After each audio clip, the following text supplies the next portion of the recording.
Hai, kenal saya lagi tak? Sayalah Jenny Karim yang lahir di Palestin. Saya dibesarkan di sini. Saya suka rakyat Malaysia yang harmoni dan rakyat yang baik-baik belaka. Sekali lagi aku nak tebang pokok. Aku nak senam dulu. 1, 2, 3, 4, 5. Letih. Tadi aku ada tebang pokok. Jumpa pula ular sawa, ular tedung, biawak, semua aku jumpa. Tak adalah aku tipu lah. Semua tu tipu je. Aku tebang pokok je. Nak buat kayu api. Nak bakar lemang raya ni. Korang semua selamat Hari Raya. Selamat berpuasa. Aidilfitri. Okey? Bang, selamat pagi. Hantu cium ketua manusia. Suruh Rizal buka puasa. Bang, Iblis suruh buka puasa. Iblis suruh aku buka puasa.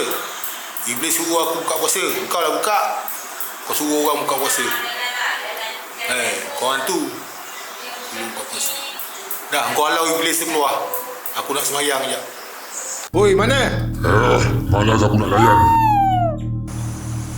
Bodoh bahalul punya hantu. Aku cakap kau melawan.